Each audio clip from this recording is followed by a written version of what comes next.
Well, Shell, thank you as always for coming on to chat about your latest fabric collection. It is always a joy because we're friends. We chat at other times too, but it's always fun to talk to you about your art and how it relates to quilting fabric as well.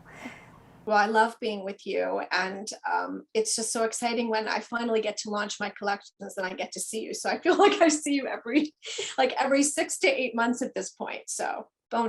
bonus. Well, and maybe someday there will be in-person things again that we can No see each other kidding. at. Wouldn't that be great? We are going to our first trade show tomorrow. So it'll be an experience. We'll see how that goes. Yeah, But that's fantastic. anyway, so we're here to chat about natural affinity, not large public gatherings. So this one was designed a while ago, right? It takes a long time. I don't think people will always realize this, to first design it, get it in production, and then finally get it to the quilt shops. So when were you first working on this? So natural affinity was, I have to go backwards in my head. Natural affinity was, I think, due to ship at the beginning of the year. And it didn't ship Got for, delayed a little bit. yeah, until like late spring is what I'm thinking, is when it actually launched. So we were probably in development 6 months earlier. So it feels like it's been a long time. And and everyone always is, has to be so patient because of the timeline for production at this point. But I hope that everyone feels it was worth the wait. I think it's a beautiful collection. I loved it. I loved creating it. I think now everyone should have the 108 wide back that went with it, which was a huge piece of it, right? Like that was such a big part of this particular collection, and it was delayed and delayed and delayed. So I feel thrilled that like my baby's out in the world. The whole thing is there. It's all in one piece at this point. And so now I'm starting to see how everybody's using it, which is really cool. Yes. Well, and it takes time for people to like get it and do something with it. We have one of our team members who saw it when it came in, and we don't always list it, right when we get it, because sometimes we have an idea of a project we want to do, which we did with yours. And she's like, when that comes out, I want a yard of everything. And I'm like, way to use your employee discount. It's all good with us. But yes, your fabrics are they're gorgeous and tranquil and calming. And I think that we all need a little bit of that in Yeah, today's no world. kidding. No kidding. Well, that's kind of my MO at this point, right? Like this is what I do best, I think, is somehow harness all of that Zen in the world, or that is around me, at least the things that I see that give me a lot of Zen and calm and peace. And I'm able to bring them into my collections. And it's so far been really successful. I think I have a formula at this point that works for me. And the stores that are carrying my collections, and then the quilters who are loving them. And I have so many people that are now following me specifically for my collections. I think it's finally working. I think it took a while to kind of click, right? A lot of people love the brights. I know you do too, the bright fabrics, and that's kind of not my thing. I tend to go soft because, of course, everything I design starts as an original watercolor, and most of my paintings are very soft and quiet. And so finding that niche group of quilters who love that, the way my fabrics come together and the colorways worked with each other, I think has just taken a little time, but I feel like I'm there. And it's been personally just so rewarding to see how everyone is using them. And then, of course, as we've talked about before, they're able to go back to past collections, fabrics they may have in their stash, and kind of pull things together, and they see the continuity from collection to collection. And that's just, huge to me, because I really work hard to make that happen. It is always good because like when I get something, I'm going to make it and I'm going to use it all. And if I have any left over, I gift it to somebody else. But for those people, well, I'm not like a scrap saver. There's enough clutter in my world with two small kids, so I don't need that too. So I pass that on, and someone else does something with it. But I do appreciate that you can go back to past collections if you want to. And because not everybody gets to everything when they think they do. I know your last collection, I still have the Fat Quarter Bundle because it came out like right when I was like homeschooling a kindergartner, had a newborn, and was trying to run a business in the midst of all of that. And it's just like, Okay, someday I will get to this one, but I want to talk about your paintings and how it relates to the fabric. So there's a very obvious one in this one, and that's the panel. And this is the second time you've done a panel, and it looks like a bunch of they would finish 4x6, and then a bunch of bigger ones as well. They're all horizontal scenes. So are those like, did that all come from a series? Did you design it or paint it thinking this could become fabric, or was it just something that came from you that eventually worked all together? The way my collections are coming together at this point, and again, part of my formula, the thing that works for me, is I'm allowing my artwork to inspire the collection at this point. I know the direction that I want to go. I may have in my mind certain color palettes I want to stick with. For instance, Natural Affinity went very pretty pink. There's a lot of pinks and yellows and turquoise, so it's the colorways are super feminine, and I knew that I wanted it to be that way because the collection prior to that was Time and Tide, which was moody and darker and more grounded. So I'm often cognizant of the palette and how I want the collection to feel, more so than knowing exactly how it's going to look, if that makes sense. And so what I can do is I have just a huge portfolio of artwork, new art, old art. I have just so many paintings. As you know, I've licensed my artwork for many, many, many years at this point. And so I have a really rich reservoir to pull from. And so in this case with Natural Affinity, I was able to pick a painting that I knew I wanted to be kind of at the forefront of this collection. Then I set, which is the one behind me. And that one is a large yardage print. Okay, so here, and I wanted to show you something because I think you might think this is cool. Here's the original. That is so small. That's the original art. And then it becomes something very pretty like this. Yes. Absolutely gorgeous. Right. Exactly. I have it behind me on the table. And so what I end up doing, so the piece behind me is a reproduction piece. It's been blown up really, really big. And that's part of my collection. I call it my studio collection. It's wall art that I sell specifically to the interior design trade. So that's a big part of my business. It's a separate arm of my business from the licensing world.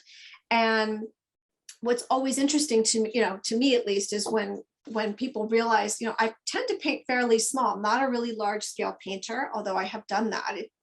It's the things that are of interest to me are getting into the details of a piece. And I tend to do that really better, I think, with a smaller scale piece of art. So for Natural Affinity, it started with that little piece of artwork. I said, let's bring that in. That will be the Look Deeper panel. We ended up using the large scale artwork as the inspiration for scale. I knew we wanted it to be big so that when you cut it, you get like something different with every piece. Something totally different. I love that. That's like a big thing that I love. And then I went about finding other pieces of artwork in my collection that felt connected in. And so I think what you're referring to is I think it's the Horizons panel, this one. Yes, well, you have a bunch of them. So like the panel here, so it's just all the different art scenes, some larger ones and then the smaller. Exactly. So these, it looks like you're just getting a set of prints when you open it up and play with it. It is. The panel is so cool, and we knew we wanted to use this collection of artwork because I have literally dozens of them. I have so many. This is actually one of my favorite pieces. I don't know if you'll be able to see it with the colors really, but it's pretty. Yeah, that was important that we be able to pull these in, and a lot of the colors in this collection really work beautifully with the Look Deeper painting. So that was where the collection started. That's how, for Natural Affinity, this collection began. Started with Look Deeper behind me, the large scale artwork as like, hey, this will be super cool and running yardage. And then how can we get a panel into the mix that really lets our quilters cut and chop and also have a piece of art for me? Because I think that's one of the cool things about what I do, is that I'm an artist first and foremost. And so at least this way it lets them actually have a piece of art. So it's been really fun to see how everybody's using it. I watched with great interest your ladies chain video that you posted yesterday about how you were creating that.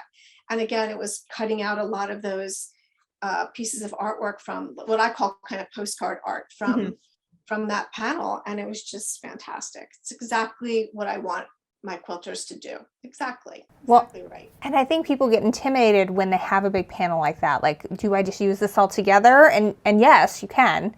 You absolutely can. But you also can pick your favorite parts and use it within a more regular quilt pattern. That makes more sense.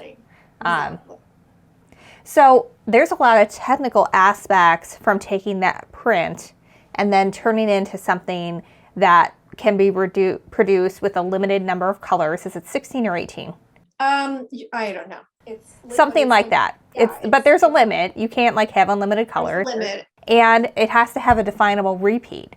So how does that, like, that just sounds like it blows my mind, because the original is gorgeous. I'm sure you weren't thinking this could be a repeat someday and I have to design it with that in mind. Like, how do you take it from that to this can be repeated on yardage? Right. With a specific amount of colors and all the layers and everything? So I have to credit my team at Free Spirit, because they really help with that. I'm a painter. I don't doing repeat patterns is not something that comes supernaturally to me. I can envision exactly what I want. When I look at a piece of artwork, I can see it in my mind's eye in repeat. And I can almost see it in scale too. I know when something's been blown up, like I can kind of envision where I want it to be. Getting it into repeat is tricky for me. It's just, I'm really not a graphic artist. And I think you do have to have some really good skills to be able to do that. There's a lot of programs now that will help do that. I play with them. And oftentimes what I'll do is I'll mess with it. And I give them what I call a very imprecise repeat. So it is not perfect. It would never be able to be used as a file because there'd be gaps and things may not be fully aligned. But I can then give my team at Free Spirit an idea of what it is that I would like to see if I don't already have the patterning. I'd say about 80% of the patterns that are in each of my collections are already in repeat, because I've been doing this a long time and I have this huge portfolio of repeats as well as artwork that I often pull from. It's like a big portfolio of design elements. It's kind of like my whole collection, my whole collection of art, by collection. Sometimes it's like just sort of borders of artwork, or just what I call a design element, which is just something I've painted just as a single piece of art. And then remember, when you do this for close to 25 years, there's a lot of lives that my art sort of has a life of its own. And so it may have been used for a bedding collection at one time or another, or it may have been used on a rug design at some point. So a lot of the patterns that become part of these collections are already created just from years and years of having them. But when there's something new, a new piece of art, or I'm creating specifically for a collection, which I do as well, it's always a mix. I usually take a good crack at it and then realize this is not my thing. And, here's the general gist. Or like I've done for my last collection, they got a whole bunch of sketches. And so that was hilarious because, then they have to interpret what it is I'm trying to get across. And at this point, they're so good at it. They get it. The team that I work with is so fantastic. And I think they understand the way my brain works when it comes to putting things together.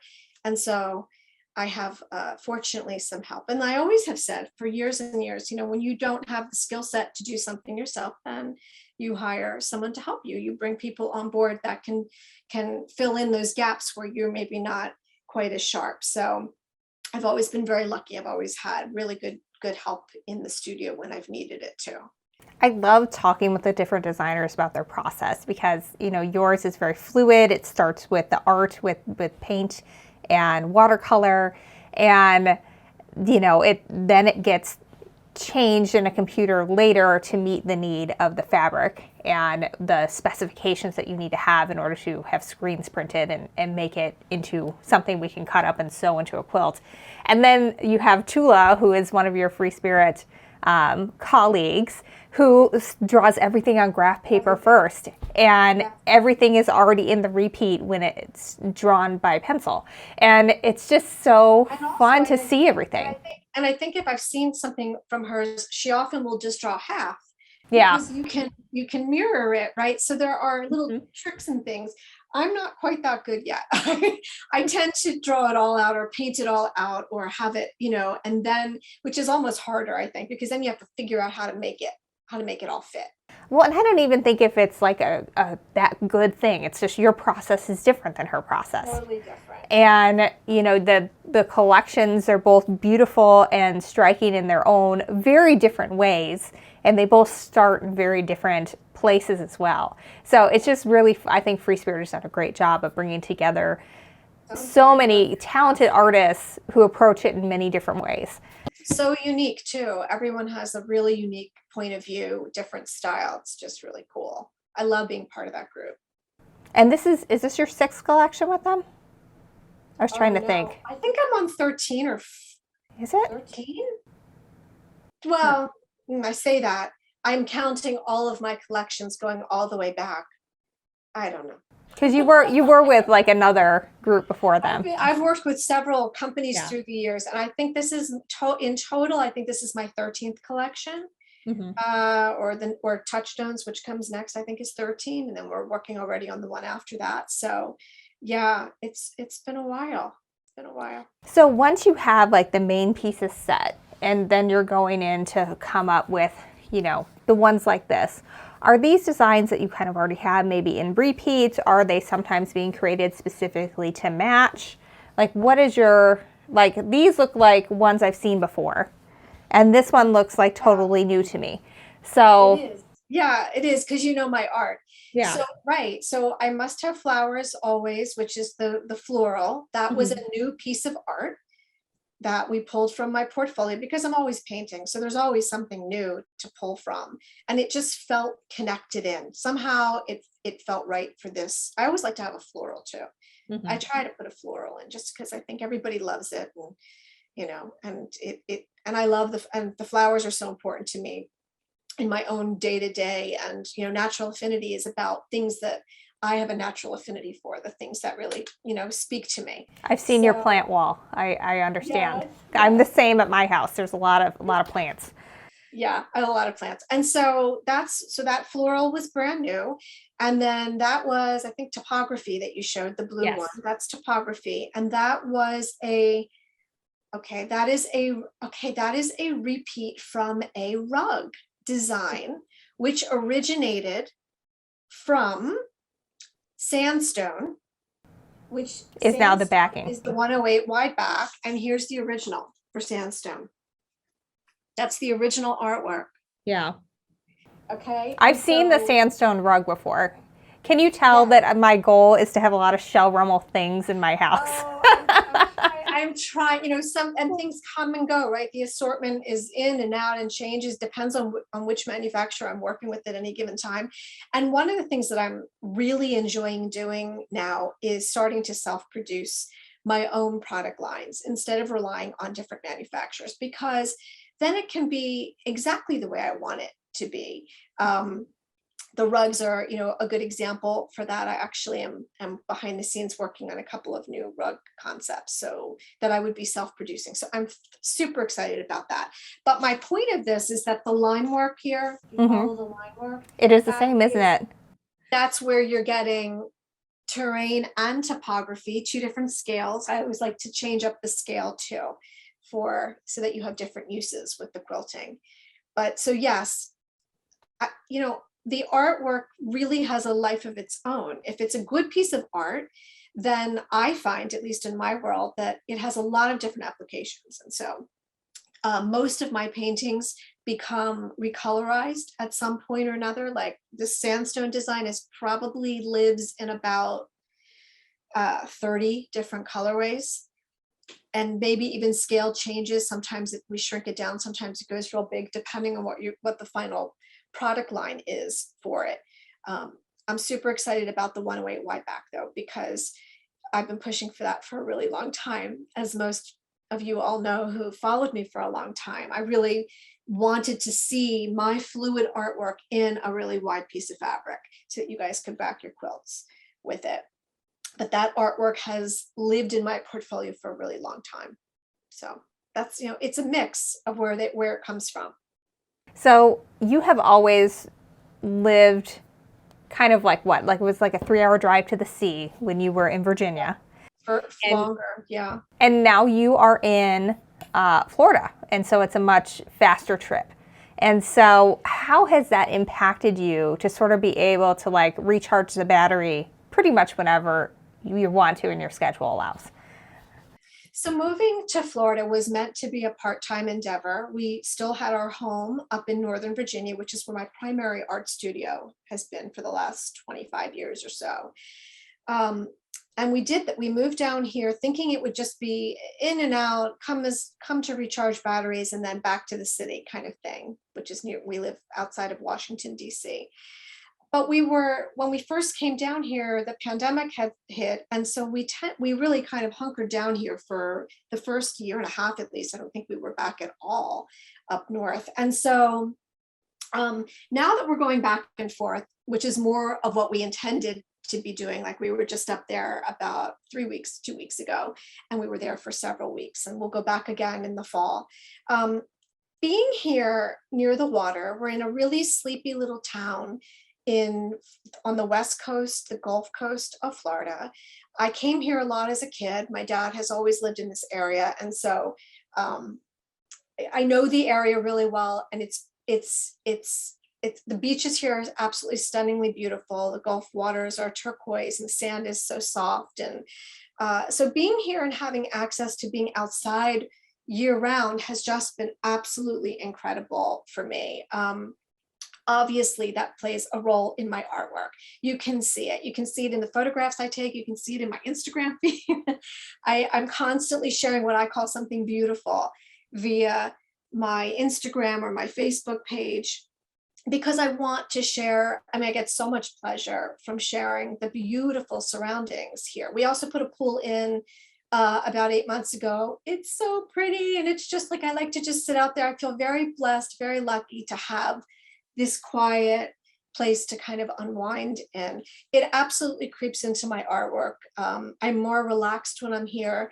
I paint more when I'm here. We ended up selling our house up in Virginia last fall, and then we relocated into like a smaller apartment up there. So I really don't have the studio space that I used to have up there any longer. So this has now become my primary painting place and my creative zone. And you see it. I collect the seashells. I collect the pebbles. I mean, it's overtaking the other room. It's absolutely ridiculous.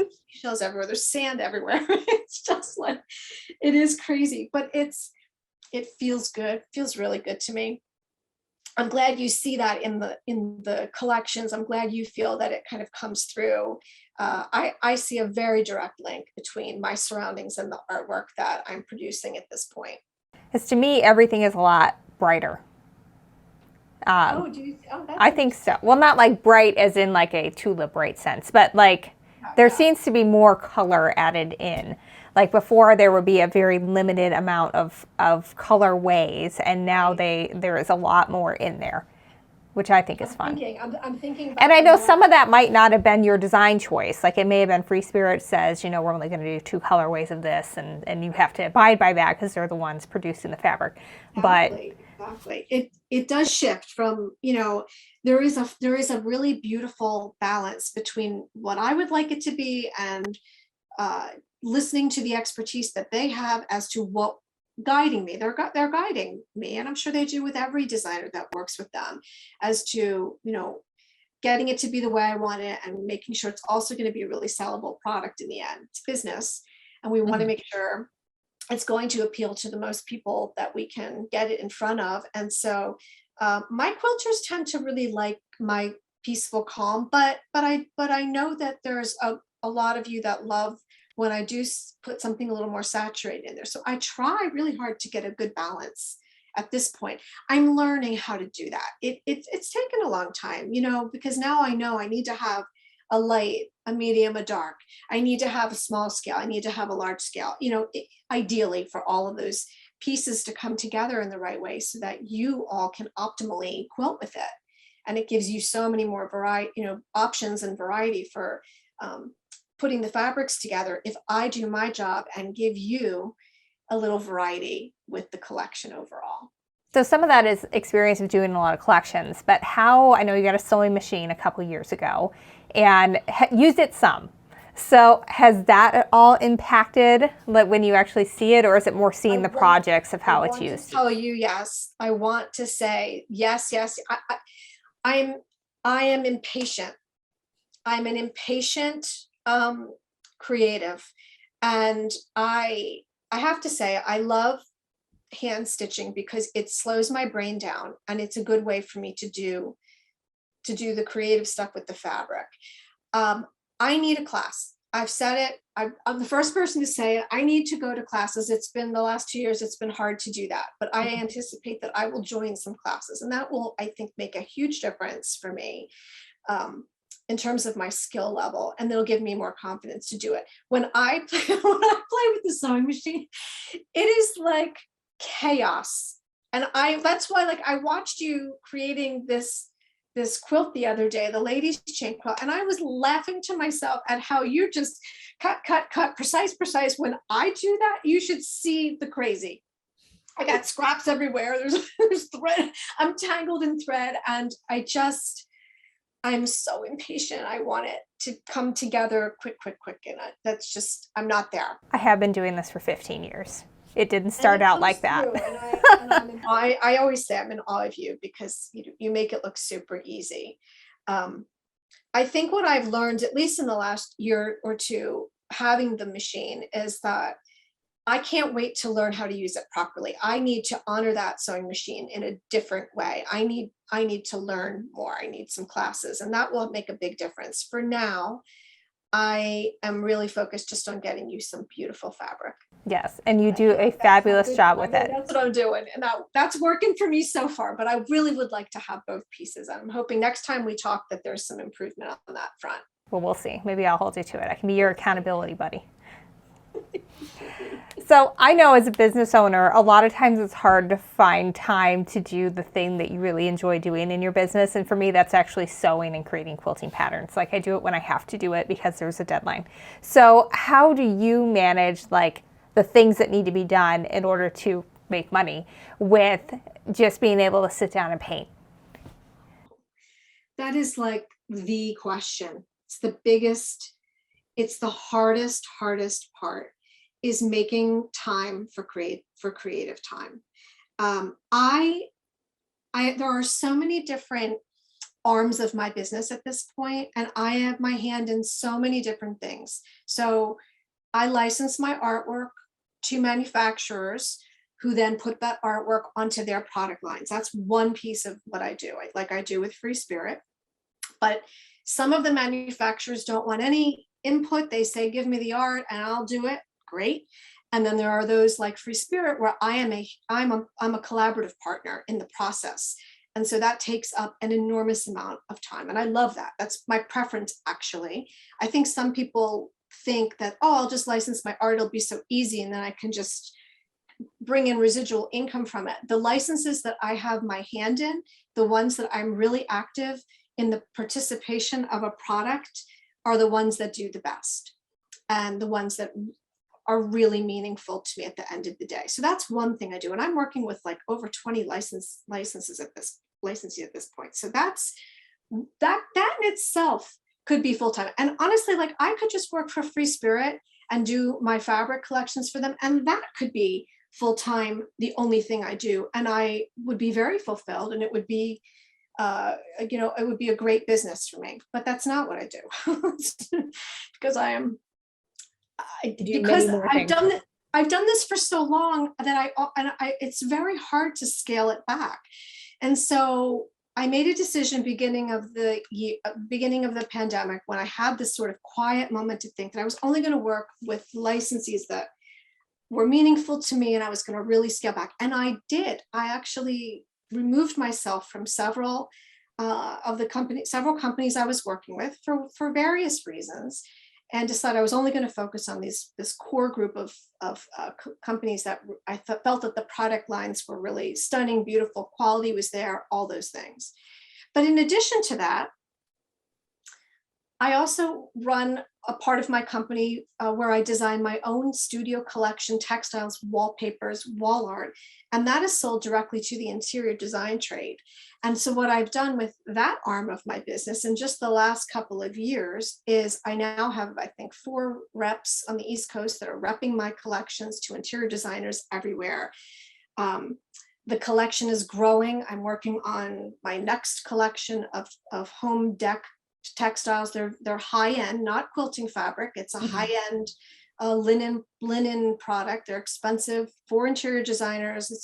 It is a higher end product line. Very fulfilling for me because it really is my vision completely from beginning to end. So that's a big part of what I do. I also, because I am me, I decided now I have to have rugs because I've always loved having a rug collection, but my license for my rug collection was winding down and I was feeling like I could do this. I have enough designs at this point, enough experience that I could certainly do this on my own. So now I have been working behind the scenes on that. Now I've got this idea for wallpaper murals, which I've been working on, and they're like stunning. So I think because my brain is always, I like developing products. I love creating a piece of art, and then I like to develop it into something else. There's so many pieces. The fingers are like this. And so to find quiet time where I am just sitting and creating, it's what I need to do this. Like someone needs to just lock me in a room without a computer and without my phone and just, all my art supplies and let me be. Like, do not ask me to walk a dog. Do not ask me to make a dinner. Like everybody just leave me alone. And I would probably just really, I think it would take me to even a whole new level. I'm just used to doing it all by myself. And I've done it this way for so long, with the exception of a couple of design partners and teammates here and there, that it's just, it's become kind of my way. And not that it's the right way or the best way, but it's the way that I've done it. So it's the big question. You got, hey, maybe someone out there watching will have an idea. I just need to be locked away so I can create something beautiful for all of you. You have to keep the inspiration well filled. And it's hard to do that when you're creating a lot of product. So for me, we used to do everything out of necessity. We couldn't afford to have staff. And then eventually, we started delegating and paying people, even when we couldn't totally afford to pay people. We were like, if we do this, it will come. And it did. And so now we have a large enough team, but I still have many, many things to do and not enough time to do it. And I think a lot of it is due to the age of my children. And I think that will change as they become more independent and are doing other things. But for me, I have like 4 hours a week where I'm sitting at dance practice and the kids are elsewhere and nobody's asking me questions. And I am hearing pop music pumping, but I can tune that out and I can work on whatever needs to be worked on. And sometimes I just sit and knit, and sometimes I'm designing a quilt while I'm sitting there. Well, that's good because you're able to do it. You're able to focus on that. I guess part of it is also that I'm just a little scattered. I just have so many pieces going on. I remember when my kids were little. My son's 28, my daughter's 25. My son's now married. So our family is growing. We just had a big wedding, in the last couple of months. So whereas you think, I guess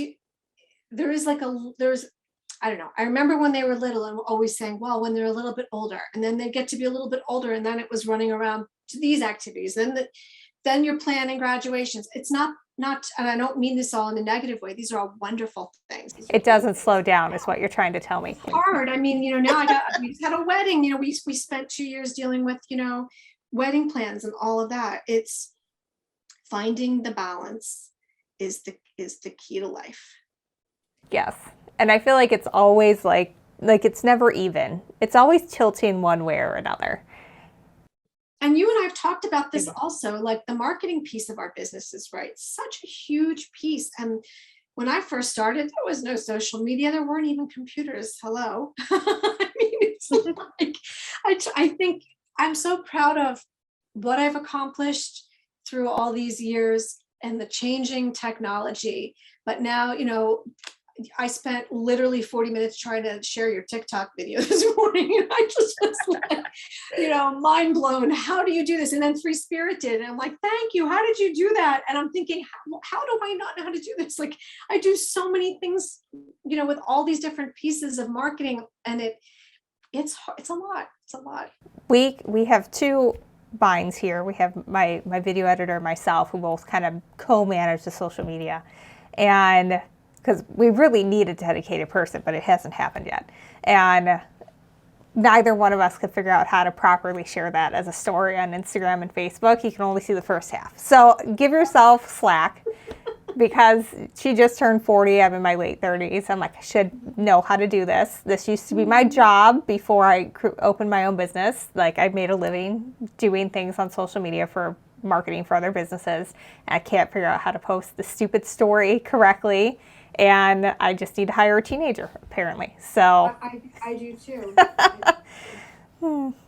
But I always hated when I was in my 20s, because you would once in a while hear someone who's, you know, 40 and up saying, yeah, this job is just best left to somebody in their 20s. It's like, okay, that's a very like ageist thing to say, because it doesn't mean that, like, just because we understand the technology that everybody's going to be good at it and know how to use it strategically. Like, that is a skill that is not necessarily go along with age. But at this age now, when I'm looking back at people in their 20s, I'm like, they probably already know how to do that technological component of it. The strategy, though, that is still a learned skill. But you know, I you know, and I'm probably 10 years older than you. And at this point, I know so many women business owners my age range, a little bit younger. And what we bring to the table is different. We may not be able to share the TikTok story in 20 seconds flat because we didn't grow up with that. It's not, you know, inherent in the way our brains work at this point. But the wisdom that we have is different. And what we bring to the table is different. Our worth is viable. And, you know, it's good at different ages. Everyone has their skill sets. And yeah. I could only get my son to come and work with me. He's like really into video. He does a lot of video editing, and he's really good at the marketing. And I keep saying to him, hey, like, come here. Art, here it is. He doesn't want to do it. But, you know. That freed me up so much when I took the video editing component of it and passed it on. I'm so impressed. I was like, we could not put out as much content as we do if I had to both create it and then edit it all and publish it all. It's just not possible.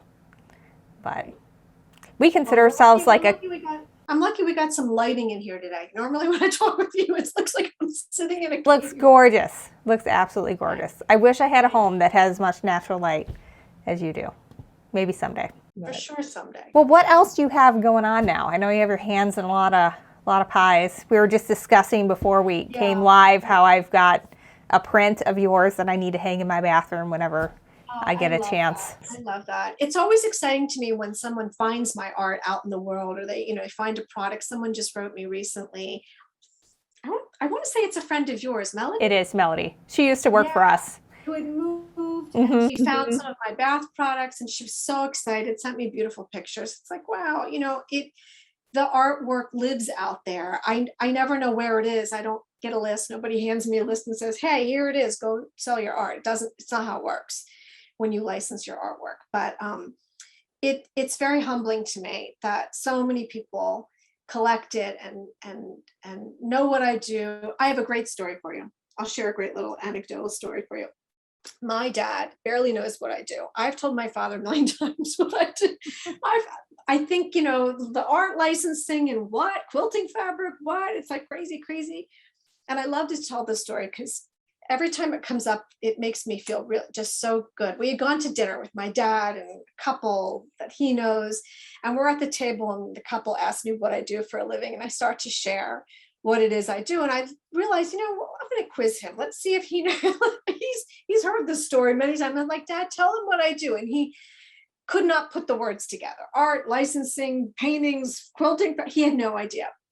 And I'm sharing all this, and I'm talking really loudly because we're at a restaurant in Florida, and it's like 4 o'clock, and we're having dinner at 4 o'clock, and nobody, because nobody can hear what's going on. And so I'm screaming this at this table. 2 seconds later, there's a lovely lady standing next to me, and she says, "Are you Shell Rummel?" I couldn't help but overhearing, but like, I collect your fabrics. My father's mouth just dropped, and it was like, I told you certain people know who I am in certain circles, and it was like this really cool moment, so validating that in the way that my products have gotten out there, there are some, really lovely, loyal people who really follow the things that I do. I always think, is really anybody following what I'm doing? Does it matter? Can I just create and like the social media stuff, whatever? But in a way, that is how you reach different people. And I'm always honored when someone creates with my collections. As to what I'm doing now, honestly, I am working on quilting fabric. That's been a huge part of my time over the last like 3 months. Touchstones is coming out right on the heels of Natural Affinity Touchstones collection, which is stunning. The strike-offs were stunning, so beautiful. That's supposed to come in August, and then I'm already working on the next collection. And again, everything's based off of my original artwork, so that's always kind of a fun game. Like, can you pick and can you guess which art has inspired the next collection, kind of thing. It's kind of cool. That's taking up a huge piece of my time. We're also, I'm working with a lovely gal named Natalie Crabtree on a series of quilting patterns. It's the first time I'm really jumping into that to see, it's a test. Let's see how this goes, kind of thing. And we designed some to work with Time and Tide. We've recolorized some of them for Natural Affinity, all on my Etsy page, all that. Working on some for Touchstones. That could be, honestly, stuff like that could be a full-time job. Just doing the quilting patterns and getting them into the right hands. I don't have the time to do that. I mean, it's like, that is a true labor of love. If you are, if you get one of my quilting patterns in hand, it's a labor of love, because literally that's like, I'm stuffing these things at, 1 in the morning, these into packages, right? Because you need an intern. You need some staff or something. Take quilting fabric, take quilting patterns, and take that off my list. So I'm doing that. I'm working on the next collection for Studio Collection, which is the high-end stuff for the interior designers. And that is taking up a huge amount of my time. My next collection for wall art, which will launch at High Point in North Carolina at the High Point show, probably late. I think they're doing something this summer, but it's really for the fall launch. That's all happening right now in development. I'm swamped. It's crazy. I'm happy, I'm blessed, it's all good. I love what I do. And I always say I absolutely cannot believe I get to do what I love and be an artist. I always envisioned myself doing this and kind of created this world for myself, created it in a way that I could have all the things that I love around me and all these things that are inspiring me, and then figuring out a way to bring them to life in different products for all of you guys. So I feel really lucky that I get to do that, but I am tired. This girl is like, I'll have to make some edits to my business probably in the next year. I'm going to need some help. It's a lot of pieces. For sure. I think somebody to do the things that, this is kind of how I look at it. I'm like, do I have to do this thing, or can I delegate it? And if I can delegate it, then we find a way to pay for it, because I know if I do that, then my time spent producing something else will bring in enough money to pay for that salary. So that's kind of how I've looked at things. But yeah, well, that's exactly the right way to look at it. Yeah, it's It's a constant balancing act for sure. But I don't think people realize too, like they see a collection come out, they don't understand that this has been months in production at different stages. First, like the design, and then later the promotion. And they just they don't see that sometimes this is like a year's worth of work to get one collection out. Yes, And it is. And not only that, I personally feel that one of the best things I can do for one of my quilting collections is work with talented quilters to create quilts and samples so that I have for promotion. So I have something to share, something to show. And I try to get different quilters who have totally different skill sets so that I can show that something that's more modern, more of a modern art quilt, something that's more traditional, somebody making one of the free quilt patterns, for instance, that Free Spirit offers on their website, or somebody making a sample of my patterns, just so that we have something to inspire everybody who comes to social media and who is interested in purchasing the fabric.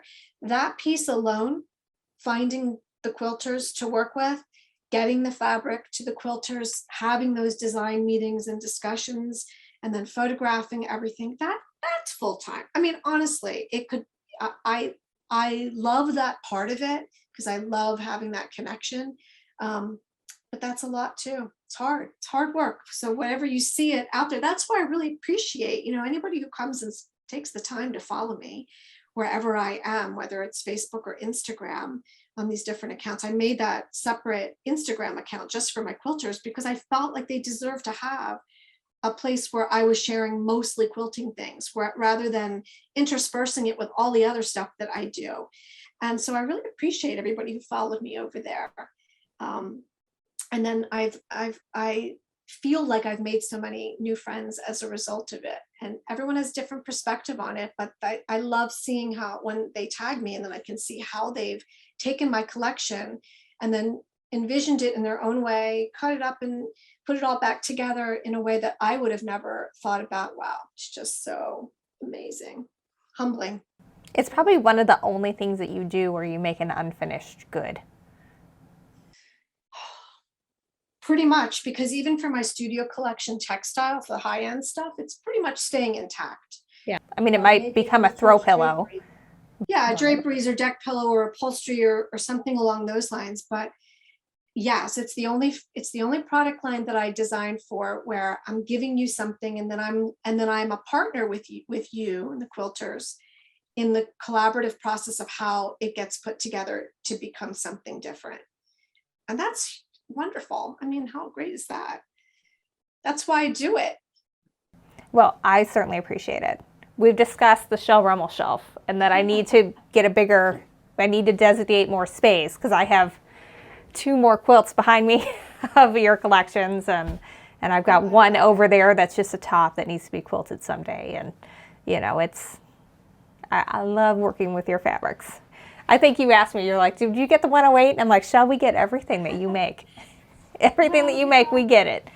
I hate to ever assume that anyone, of course, I hate to make this assumption that everyone is just buying all of my fabric up, but there's a group of you that really, you've recognized what I'm doing. I think you see me and you see all the different things that I do. And the heart that goes into the creation of this collection. I mean, it's a big deal. I spend a lot of time on it.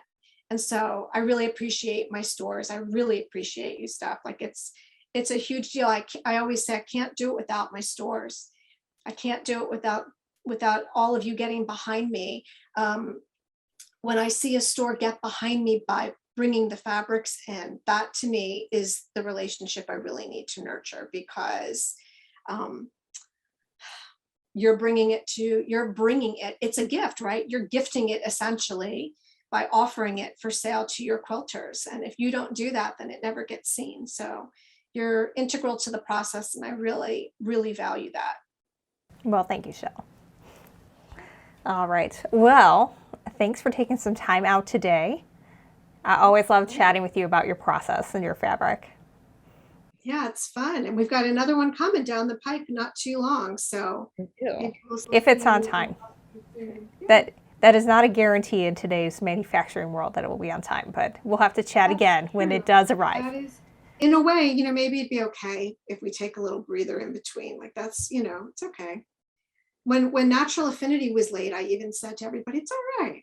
It's totally okay. Like everybody take a breath. It'll get here when it gets here. And, it's okay. I feel like your attitude is mirroring your calmness of art at the moment. I try. Yeah. But, all right. Well, thanks again. And we will chat again.